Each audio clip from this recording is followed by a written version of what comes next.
Hey, happy Friday, my friends. Happy Friday. This is a wonderful Friday because this is the monthly Q&A for the Patreon Club. So today I will be answering, we've got some pretty good questions.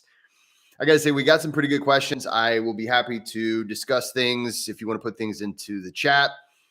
Today is a fantastic Friday here in the Midwest. It's just absolutely sunny. And for a cold trainer like me, I'm really enjoying it. It's my favorite kind of cold training weather.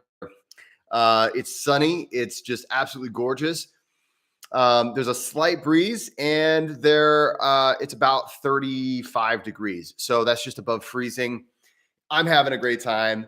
And the thing is, okay, so before I get into it too deeply, I want to say, I haven't been wearing shoes.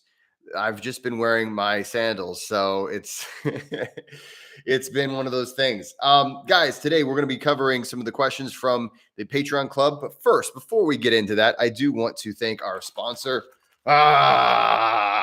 Magic Mind. And hey, I've kind of got a Magic Mind habit going.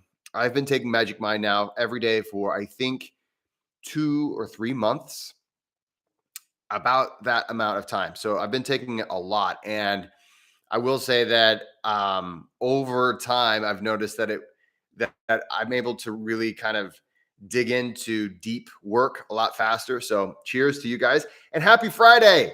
Skull. That's for all my Viking friends out there. Every year I also watch Vikings, the History Channel show. It kind of gets, after Ragnar dies, it kind of sucks, but I usually start it over about this time of year. I'll be happy to, guys, if you want to say hello in the chat, I'm happy to talk to you guys. But first, we've got some questions, and I want to thank everybody in my Patreon club. As you guys know, last month I was able to release the addiction focused breathwork course.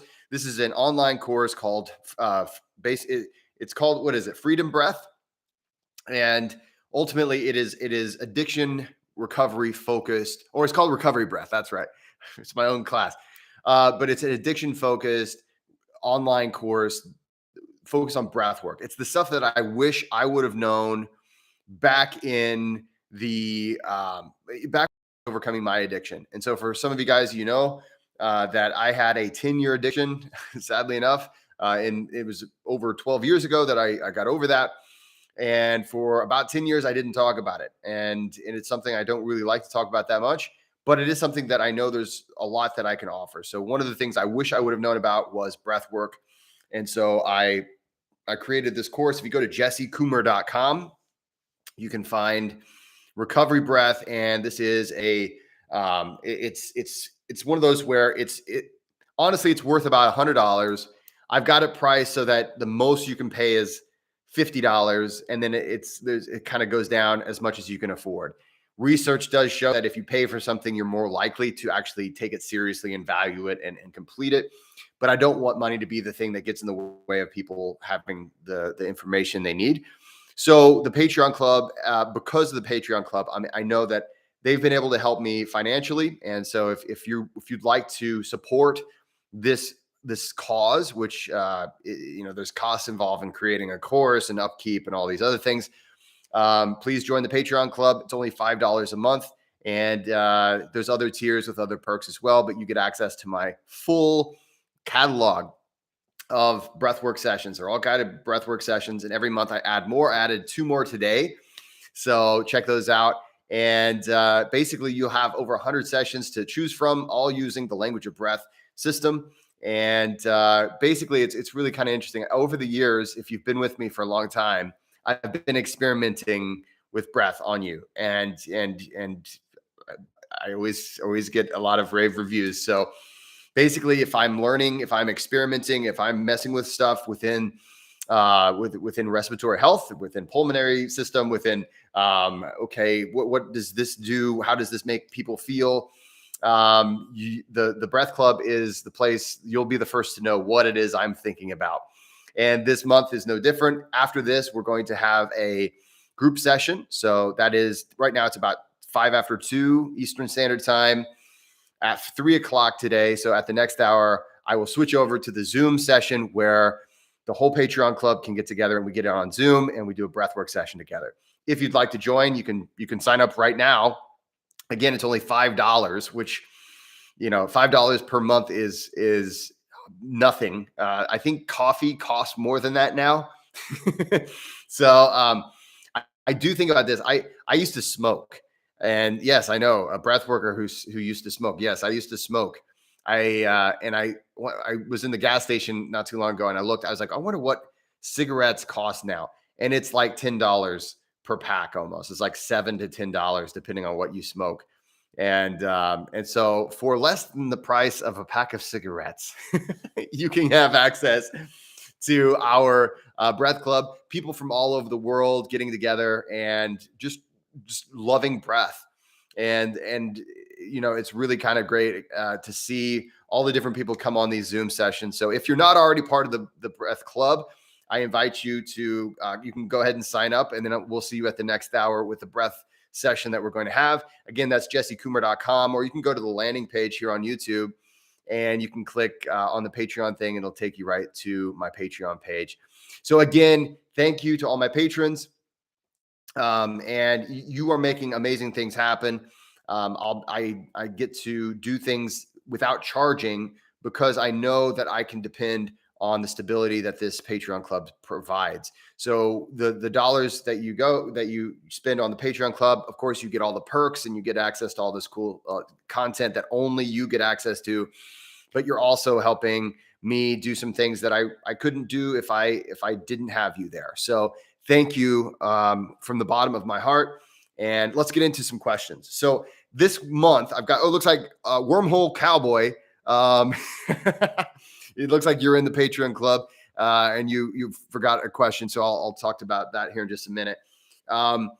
Let's see here. So we've got a few questions, and a lot of people actually pay Wormhole Cowboy. I don't know your name on, let's see, on the in our Patreon club, but I will say a lot of people didn't post their questions on the comments. Normally I like it if you put the questions in the comments so everyone can see the question so they don't duplicate. This month we had some duplicates because they just direct message me, which is fine. You can always direct message me as well. So here we go. Let's take a look. I had multiple people this month reach out and ask me about about morning routines. So some of the questions were, hey, what's the best overall breath work that you can do for the mornings? Other people say, hey, Jesse, what's your breath work routine? So let's talk about this for just a minute. And I'll get to some of your comments here in just a minute. I do want to get the people that actually remembered to send me a direct message. I want to get to those questions first. So when it comes to routines, when it comes to that, my philosophy, of course, this is the language of breath philosophy. That's where I've been. I didn't realize it this whole time, but where I've been going with my whole philosophy of breath is ultimately, and maybe it's because I'm a language person, I don't like the concept of developing a specific routine.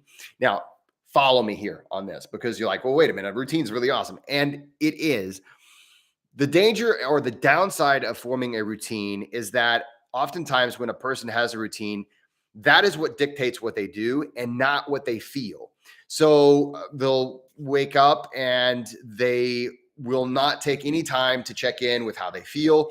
They'll not take any time to check in with how they slept or anything internal. They're just like, well, when I wake up in the morning, I do this, this, and this, and that's what I do. And you can get a lot out of life with doing that. Okay. So there's nothing wrong with it. It's just that you can get a lot more out of breath work if you do the legwork of awareness. So the first thing that I do, so the question, I had multiple questions on like, what's the best morning routine and what do I do in the morning? So I'll just answer what I do in the morning because it's the best. It's right. Of course, what I what I do in the morning has to be the best. That's a joke, because everybody should do. I'll tell you what I do, and this is essentially what I recommend. So ultimately, when you wake up in the morning, that is a perfect time to check in with yourself. If there's one thing to be in the habit of doing, as far as like, what do I do every single morning that's the same? awareness. Okay. So this is a time of day whenever a lot of us are not aware, right? You just woke up, you're kind of groggy. A lot of us don't wake up for, or quote unquote, wake up. You don't feel alert for, maybe a half hour after that. But it's important, and you're going to notice a huge difference in your whole day if you wake up and you come into a state of awareness. Now, what does that mean? So, if you've taken the Language of Breath online course, you're familiar with what we call the awareness exercise.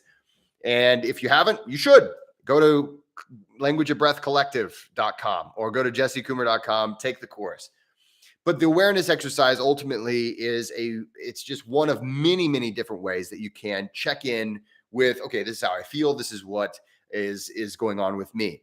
Interoception. Okay. So a lot of people think we have only five senses, right? Okay. There's smell and touch and taste and sight and all these. Well, we have a lot more than five senses. We have a lot more. And like, for instance, right now I'm sitting in a chair. If I close my eyes, I know that I'm still sitting in a chair. Just think about that. Which one of the senses do that? Well, that's a sense we call proprioception, which allows us to know our position in 3D space. We use proprioception all the time, and if you're a clumsy person like me, maybe we need to work on our proprioception a little bit more. But ultimately, that is one of our many senses beyond those five that we always think about. Well, one of the senses that we have is called interoception, and what that is the sense of internal awareness. And this is where the modern human is very disconnected. And this creates all kinds of conflict, all kinds of disconnection, a lot of stress, a lot of internal friction that we don't recognize.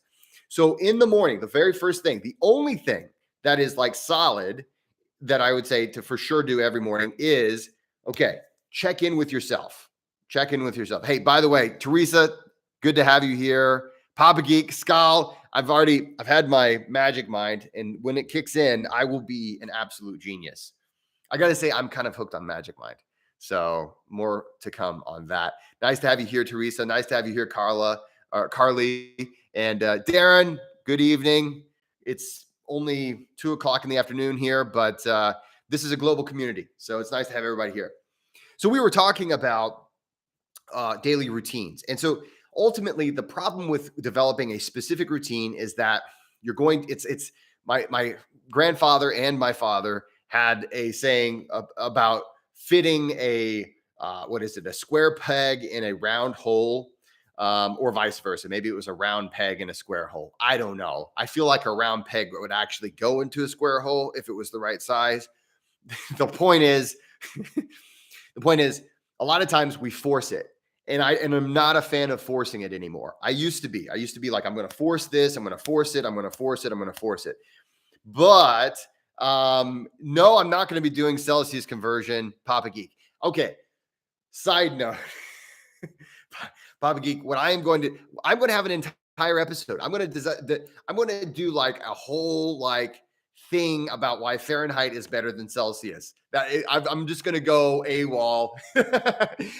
Americans, we get down on ourselves all the time because we use Fahrenheit and everybody else uses Celsius. And people are like, hey, it's a better system. I'm like, is it better? I don't know. And I just think in Fahrenheit.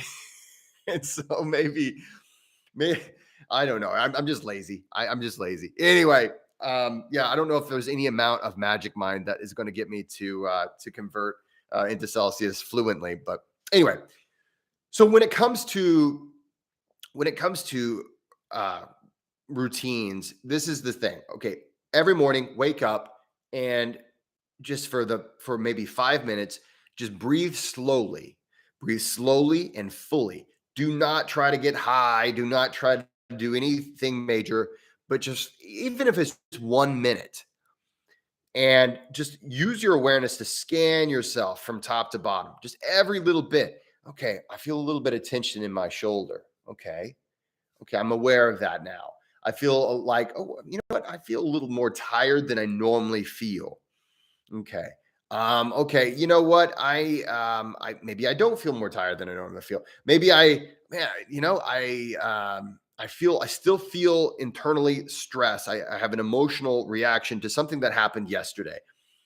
Become aware of yourself first. Then, when you understand, when you have some tools, okay, so a lot of people, they just have one technique or maybe two techniques that they know, okay, or that is the only thing that they do.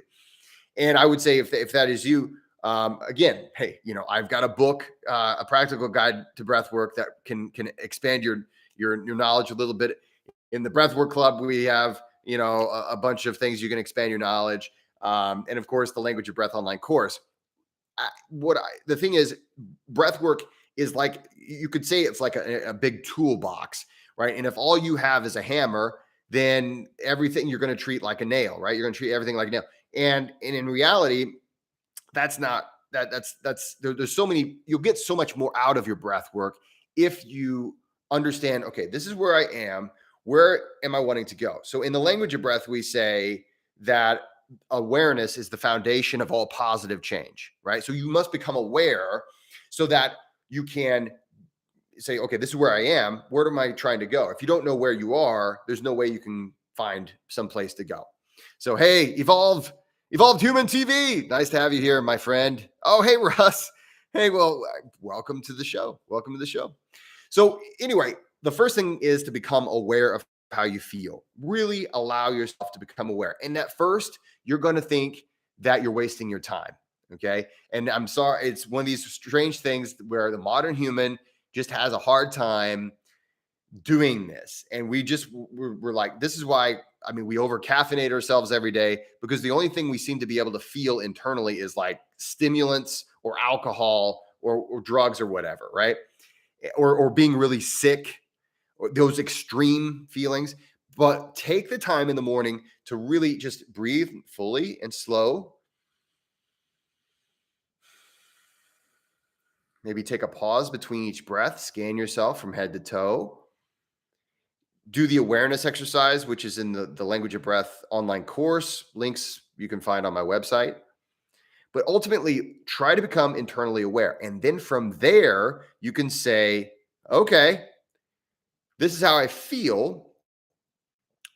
And this is how my unconscious is approaching this moment. This is how I feel in this moment. How would I like to feel?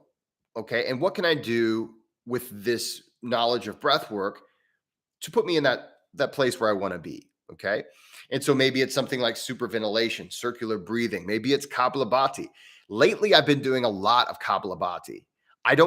But the thing is, I don't have a specific routine anymore. It used to be, hey, wake up, do Wim Hof, right? Or hey, wake up, do this one thing, done, I go on with my day.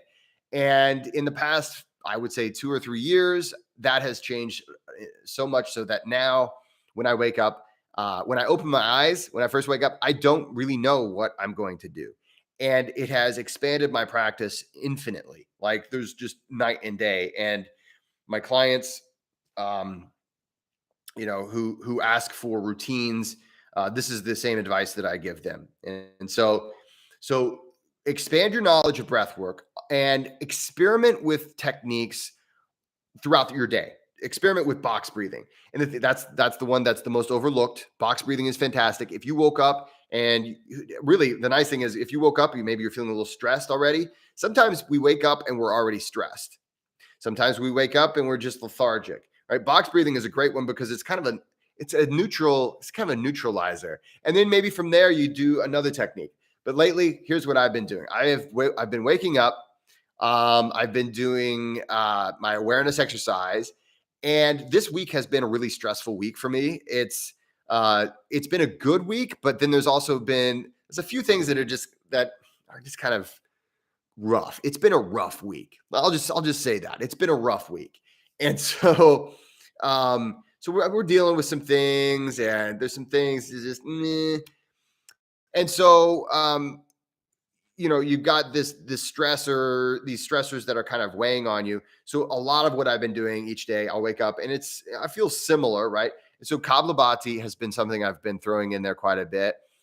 Also because the weather has changed, and maybe you wake up and you have a little snot in your nose, and it's like, well, I'm not going to do Vivation right now, or I'm not going to do Wim Hof, or I'm not going to do like some heavy super ventilative technique, right?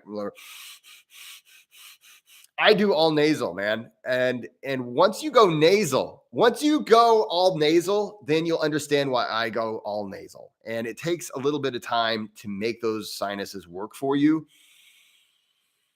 But once you can do, I mean, once you can do all nasal, and I'm working on a theory as to why it's so much better. Like everything's so much better. And at first you're like, nuh-uh, nuh-uh, not for me. And once you really get able to really take full, deep, nice, fast breaths, all nasal, it's a game changer.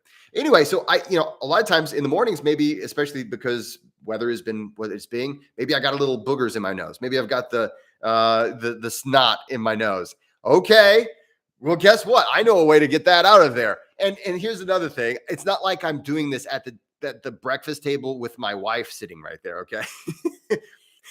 If I get a little snot that comes out of my nose, I'm in a private place, right? Yeah, I don't want to have snot. I don't care how long you've been married to somebody. You still want to be attractive in her eyes or his eyes or whomever, right? So I'm not one to, I'm not one to do that. But Kapalabhati is great at just clearing that out. Sometimes I'll do like a Buteyko, CO2 thing that opens the sinuses. Sometimes I'll do CO2 tolerance training, like what I call in my book, bottom triangle or big bottom triangle. And then I go into super ventilation. Man, that's some good stuff.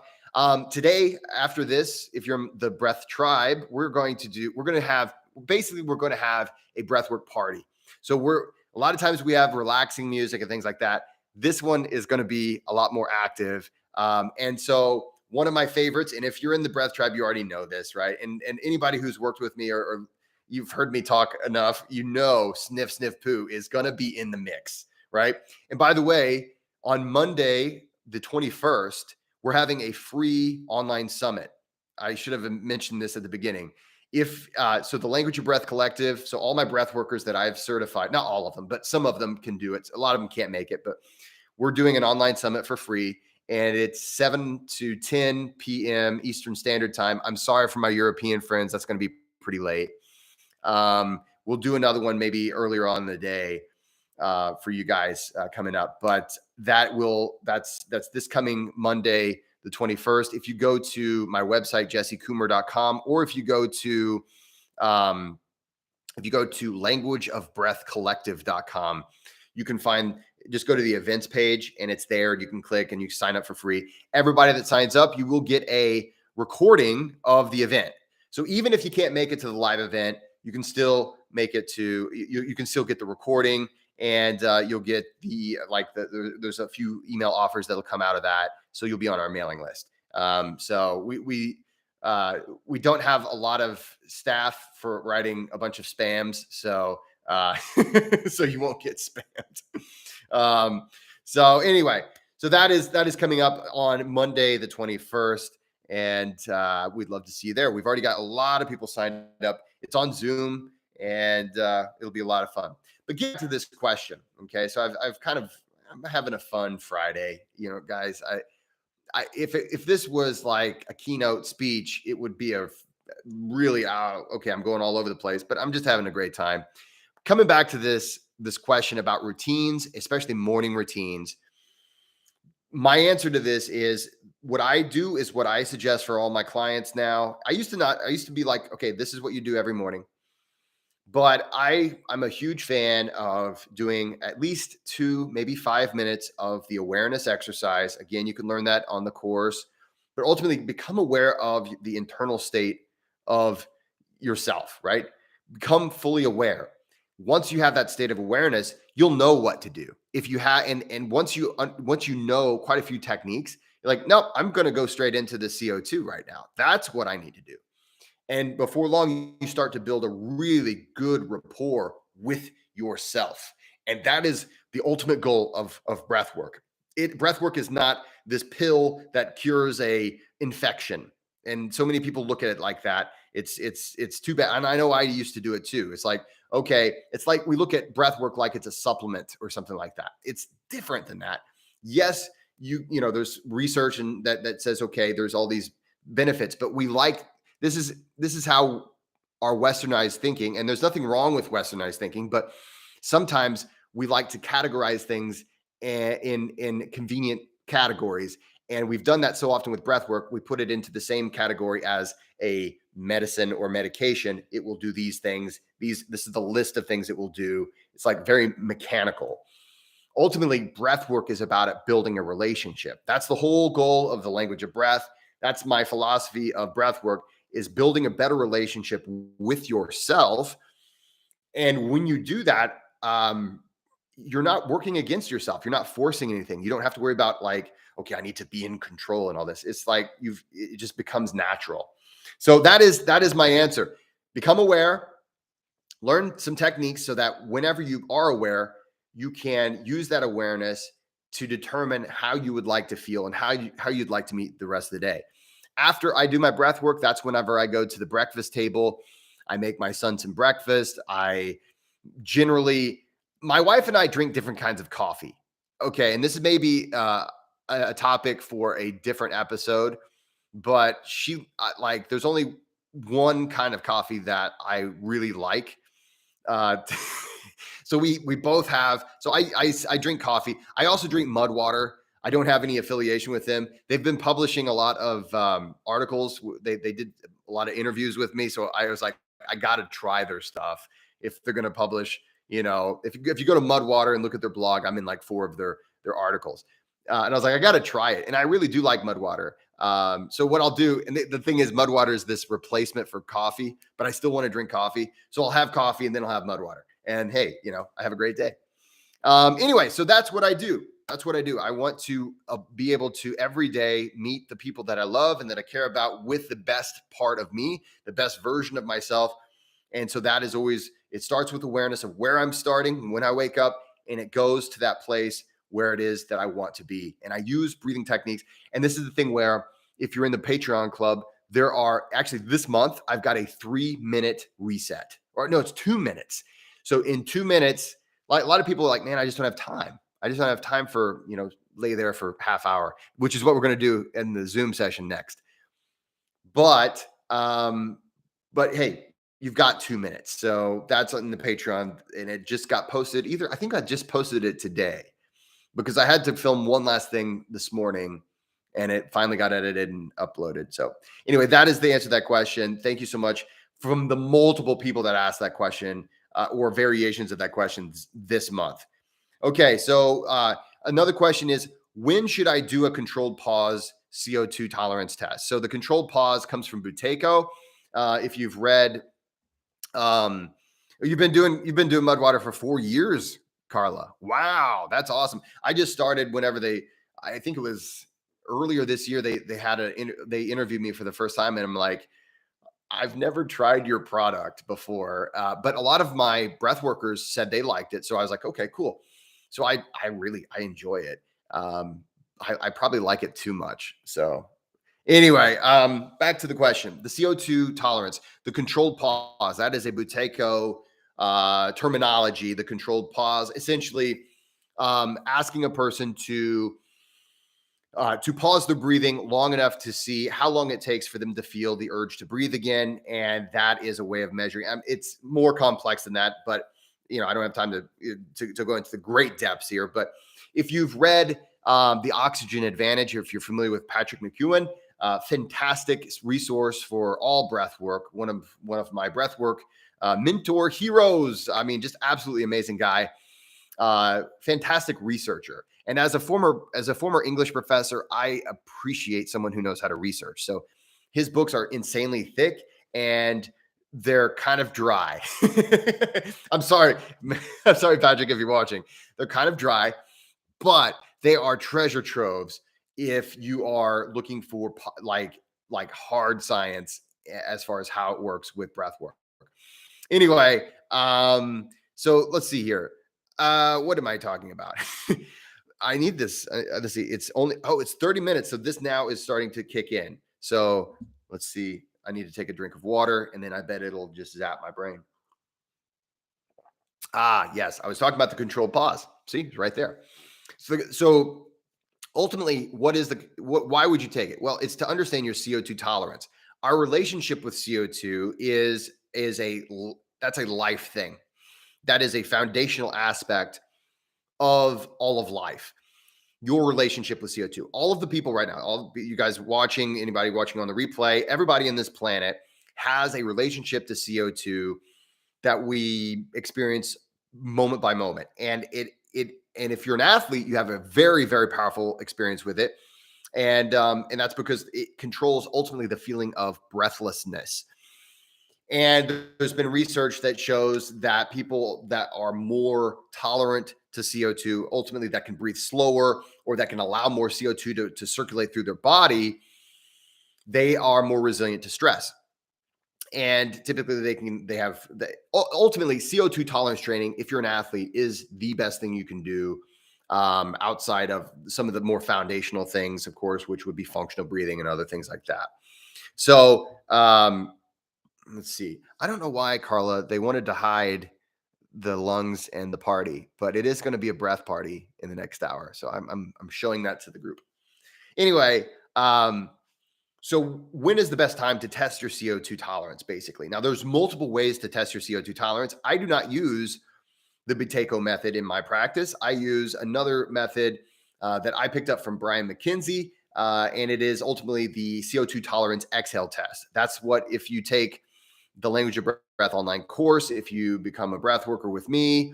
By the way, if you're interested in becoming certified in the Language of Breath, open enrollment is right now. We're already over halfway full for enrollment, and we're going to go until we're full. Literally, I only have so much space, but I'm taking everybody out to this beautiful town, tiny little picturesque town, and it's called Silverton, Colorado, and that's where we have 4 days of intensive breath training, both on functional breathing, hands-on things, and then of course I will be taking you around, blowing your mind with breath work as well. Having said that, the best time to test your CO2 tolerance is a time whenever, one, you haven't just eaten. So I usually say wait at least an hour after a meal before you do a CO2 tolerance test.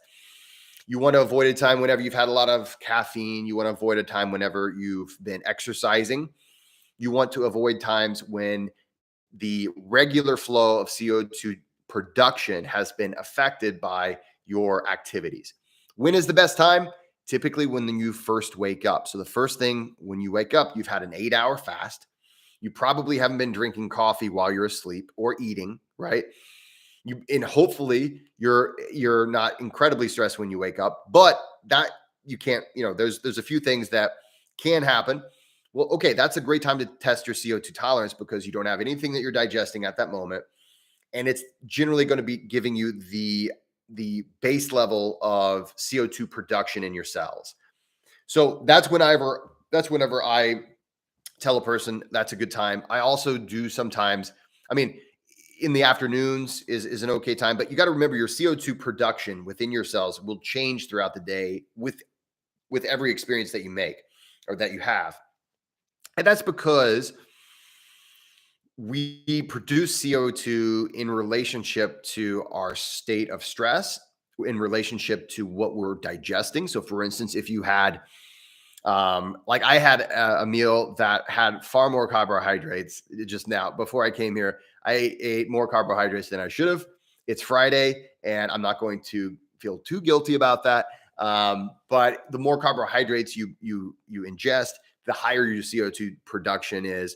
So there's so many things that come into play that I say first thing in the morning. And yes, Carla, if you come and become one of our, if you certify with me, I take you to Silverton, Colorado. And oh my God, Silverton, Colorado is absolutely beautiful.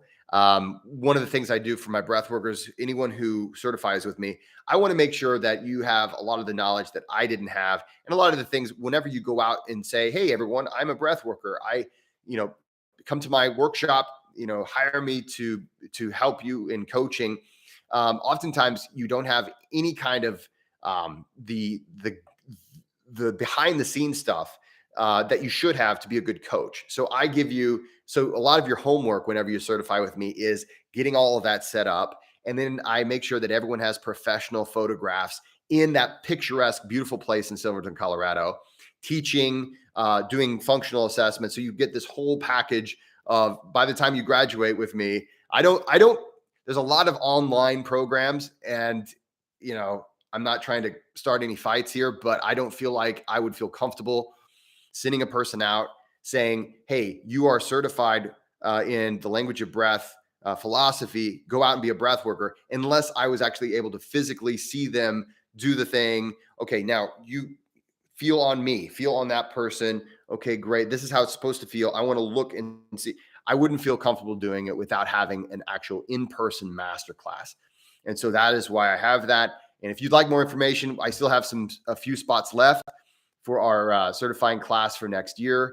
That's going to be, we start up, you have to be in by February of next year. And then we start classes we do an online portion that's live. And then we do an in-person portion, and that's in Silverton, Colorado. It's also a great time. Like, you're with other breath workers. Like, it's a whole bunch of breath workers that get together, and we're in this picturesque, beautiful place. And it's just awesome. We have a great time. And yeah. So guys, check out the free Breath Summit this Monday at 7 Eastern if you'd like to learn more about that. So coming back to the questions, I'm just having too much fun today. So thank you guys for putting up with all my all over the placeness. And I'll get to some of your questions here in just a minute. I just want to cover these. So someone asked, this is a question that I think was based off of the Recovery Breath program that I came out with. That's the online course that is focused on recovery from addiction. They asked if cold exposure is good for addiction. And that was how the question was posed. Is cold exposure good for addiction? Now that, again, it puts a lot of, the way the question is posed, and I love you. And thank you so much for being a patron. It's difficult to answer it in the way that it's posed because, there's a lot of people, it depends on where a person is. And oftentimes if a person is coming out of an addiction, it's difficult to get them to accept any more discomfort than what they're already going through. And I can understand this. If you're coming out of, especially if it's a physical addiction, it is a difficult thing to say, okay, you're uncomfortable all the time whenever you're coming out of a physical addiction. Like you constantly kind of ache, and there's just a kind of a constant level of stress and discomfort. And getting a person to get in an ice bath is difficult. Now, having said that, I think it's the best thing you can do, or one of the best things you can do. I think literally learning breath work is going to be the best help for you. But if you get into a cold shower, if you get into anything that you choose to get into something that's uncomfortable, this is a fantastic thing because you're showing yourself, you're proving this to your unconscious self, which is you're trying to retrain part of yourself. There's a part of you that you need to convince you're not that person anymore. You're the person you're wanting to be. And so something I found very powerful, and this was well after I had overcome my addiction, but there's a lot of underpinnings, like personality traits that led me to addiction, I believe. And one of them was that I just didn't like being uncomfortable. I wanted to chase after comfort in every way. And then I was like, oh my God. So getting into a cold shower, doing cold training proves to yourself, I'm a person that can make a difficult decision. And that is what overcoming addiction is all about. It's about making the decision to be uncomfortable, knowing that you're going to shoot for something better. And in a microcosm, cold training is that, right? And I think a lot of people are like, well, they look at all of this stuff just like we look at medicine. Like, okay, it's a pill that cures an infection or a toothache. It's different. You're working with your psychology, right? You're working with your unconscious processes, the conscious versus the unconscious you. There's a renegotiation happening.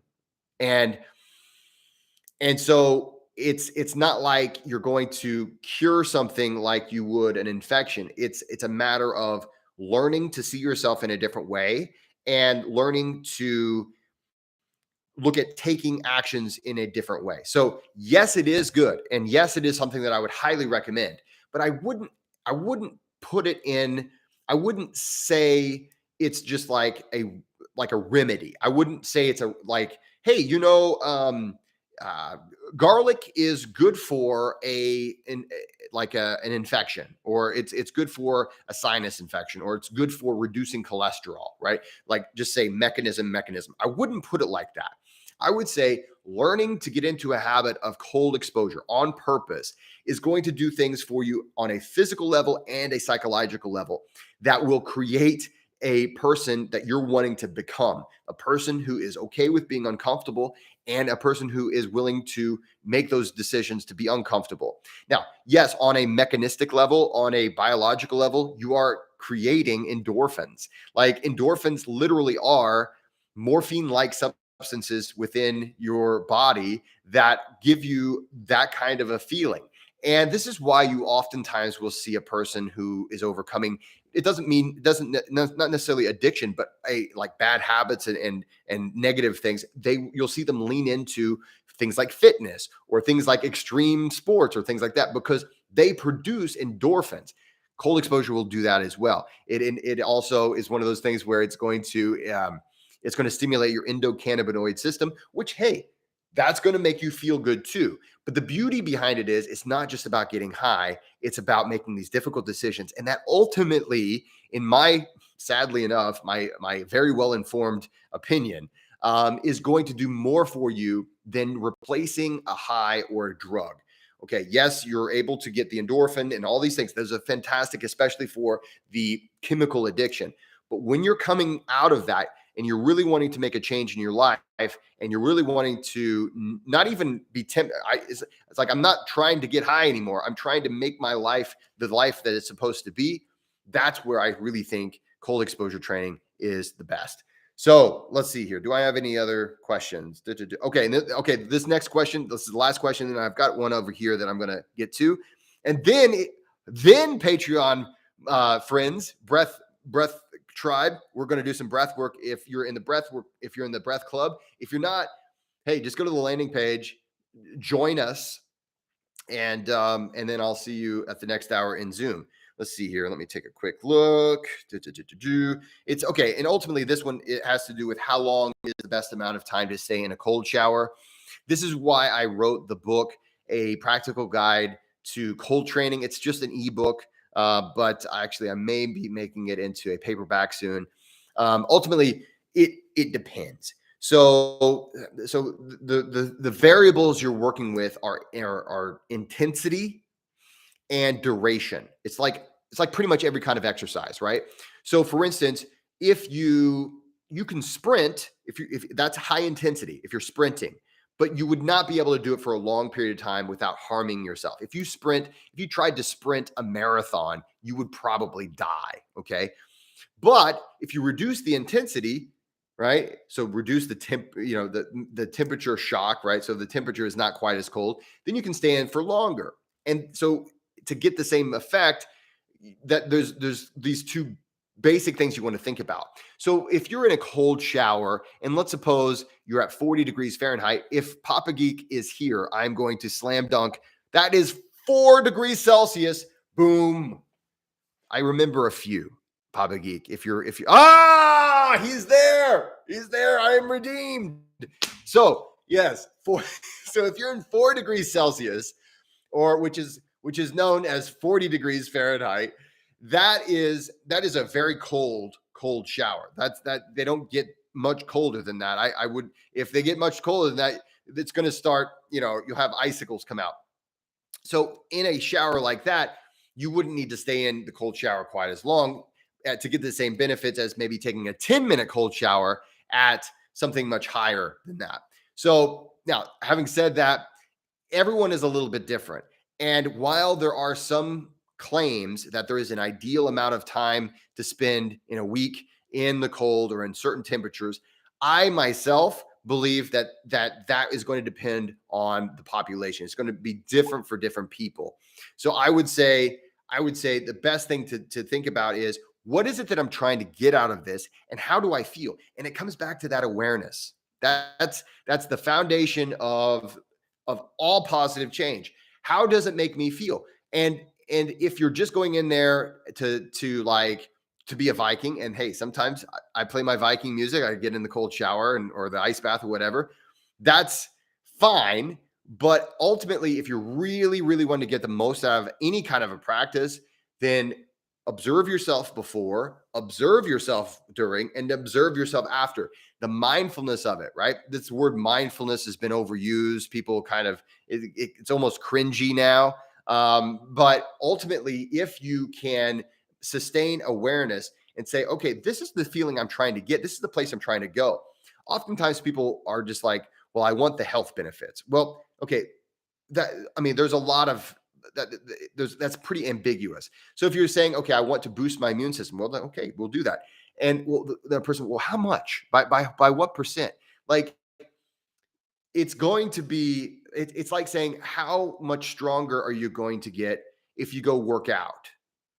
Like, okay, so today I did, what did I do? I did chest and I did biceps. Yes, I did the biceps. You know, how much stronger did that one workout get me? Right. Well, it's like, would you ever really? I mean, it might be interesting to find that out, but man, the instruments that we would need to be able to make those calculations, I mean, we just don't have, and we don't have them on that big of a mass scale. So suffice to say, if you're feeling better, you have more energy, you're not feeling like frozen all day, you're not feeling miserable. Like, people a lot of times just take it way too far. And that's actually why I wrote the ebook, is because people were taking it way too far. So, okay. I had another question. Let's see. And it was from Wormhole Cowboy. What a name.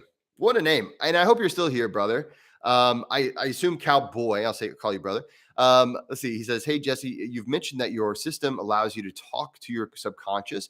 It seems like Vivation does this too. Can you talk a little bit about the difference between your system and Vivation? Yeah.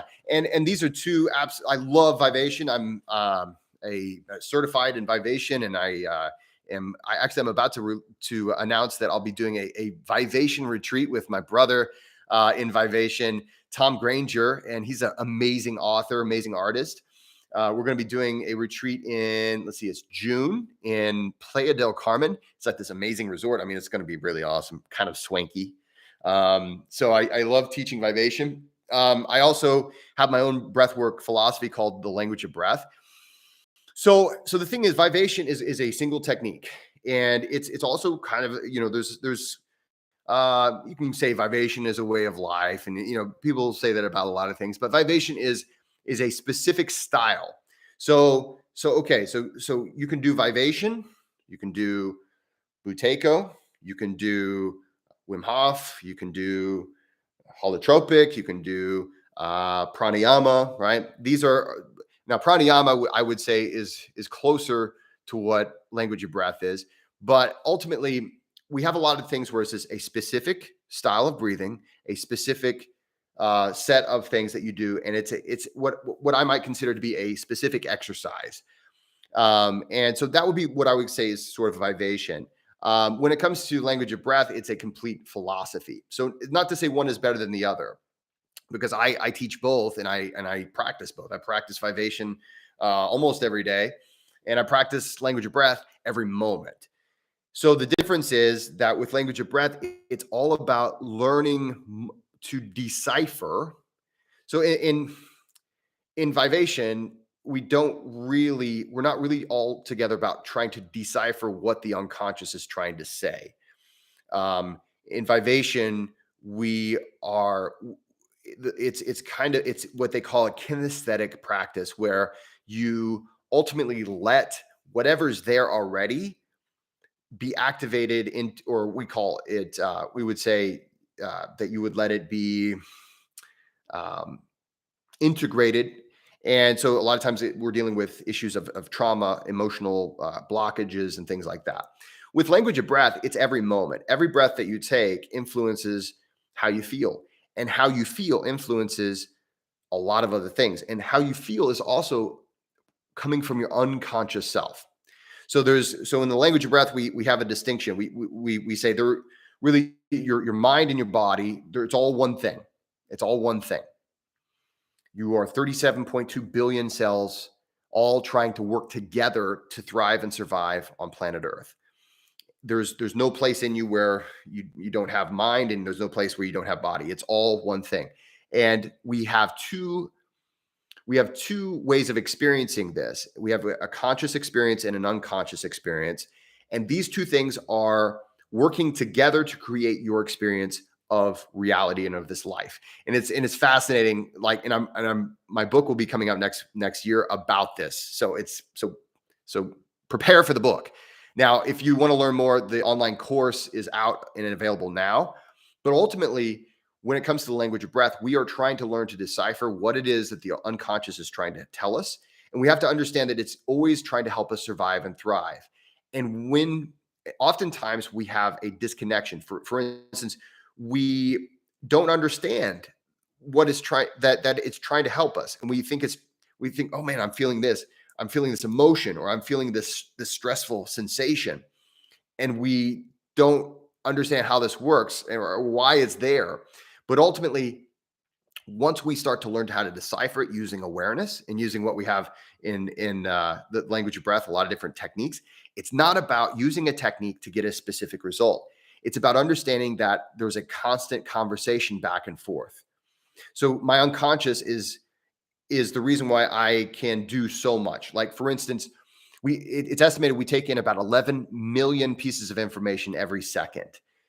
My unconscious processes almost all of that. You and I, all of us, we can only process about 40 pieces of information at a time consciously. The unconscious, on the other hand, is much faster, but it's the thing that gives you impulses. It's the thing that sends you emotions. And so it's kind of complicated, and this is why it's a complete philosophy. So we use CO2 tolerance training. We use superventilation. We use circular breath work. We use techniques from all kinds of different kinds, like box breathing, sniff, sniff, poo. We use a lot of different techniques all together to form a language. And we even learn how to use things like tone and inflection. So, for instance, the way you breathe, a technique. Oh, I'm glad you're still here, Wormhole Cowboy. And hey, hopefully you can stick around for the next for our session in a minute. But the way you breathe, each technique that has just as much, if not more, impact on the effectiveness of that technique than the technique itself. So, for instance, it's the same with tone and inflection when we speak. So, for instance, if I said, to my wife, "I love you," right? Hey, I love you. Okay, she's going to take it the way that she's going to take it. But if I said, "I love you," right? I mean, she probably, that's typically how I say I love you to my wife. No, but there's a difference. The way you say something influences what it means. And so we cover a lot of how to breathe, the technique to create the meaning that you want to send to your unconscious self, and how to understand whether or not the unconscious took it like you meant it. So we use the autonomic nervous system as a cipher. Basically it's if you take the course, it is 6 weeks, and the first 2 or 3 weeks you're going to be like, but why don't we just breathe really hard, man? Why am I not just huffing and puffing all the time? Because that just cures everything. And then by the time you get to the end, you're going to be like, oh my God, I see what this is all about. But you have to learn. It's like basically learning breath as a language. So it's not about just giving commands. Like, so often we talk about, I'm going to control my physiology. And the thing is, you're never really in control of it. You can ask, and you can learn to hear what your unconscious is trying to tell you, to understand why you feel the way you feel. And then you can speak back to it and say, okay, no, we're fine. Actually, you know what? Okay, let's calm down. All right. There's also a technique. If you're in the breath club, try the listening exercise. That is one of like my that's the language of breath. One of the, I guess, one of our language of breath specific techniques. Try that. I know I put one version of it in the breath club, like a kind of a sample of it. There's a deeper version in the online course. And sometimes I think I've guided the breath club through the listening exercise. Um, with the listening exercise, that is ultimately how that once we've learned awareness, once we've learned tone and inflection, once we've learned these techniques, once we've all of these things that we learn, we have this huge vocabulary now that we can use. And we not only can speak using breath, but we can start to really say, oh, I think I know what my unconscious is trying to tell me right now. And this is not just physiological things. This is emotional things, intuition, those gut feelings. What is it that I really want to do? So oftentimes maybe we'll have like a decision that we need to make, and it's like, man, I don't know what to do. I've thought about it. I've used my conscious mind, my problem solving mind so much. I need to ask myself deep down, what do I really want to do? What is it that I want? What is it that I know is right? And that is what we do whenever you get deep into the language of breath. And that's what I train my breath workers to do. And it's exciting. So if you are in the breath club, you get $50 off the language of breath online course. It is a 6-week course, and that's 6 hours of content. In addition to that 6 hours of content, there's also guided breath sections and homework.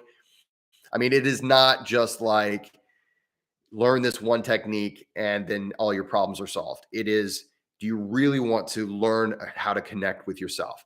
And that's the goal. That is what I'm trying to do with breath work, because we need more connection. We've got enough disconnection. Thank you so much for that question, my friend. Let's see here.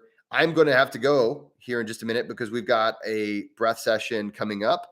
Let's see. Teresa asked, I had a slow inhale and exhale, then started God's breath, slow exhale halfway through my exhale, stairs top last half. I'm not really sure what you're asking there. Not really sure what you're asking there, Teresa. But if you're struggling with God breath, that is one of the breathing techniques we use at the end of the listening exercise. Ultimately, the best thing to do is just follow your awareness and just go as slow as you can without having irritation or feeling breathless. You want to be on the edge of the slowest you can possibly go. Hey, Evolved Human TV, you rock. Thank you so much. Great explanation for cold immersion and addiction. Thank you, my friend. And yes, guys, if you're interested in certifying in the language of breath philosophy, we are still in the open enrollment. You can go to languageofbreathcollective.com and fill out the application. We take applications. We don't just take everybody. So, but hey, if you have the desire, definitely sign up. And Carly, you searched for listening exercise in the Patreon and nothing came up. What? It's in there. All right. Well, I'll figure that out. I'll have to look around a little bit. Thank you for letting me know about that, though. And we'll make sure that happens. Guys, thanks so much for being here. Have a great week. And for those of you who are in Breath Tribe, let's switch over to Zoom now and do some breath. Have a great weekend, everybody. Don't forget to go out there and be nice to people. Bye-bye.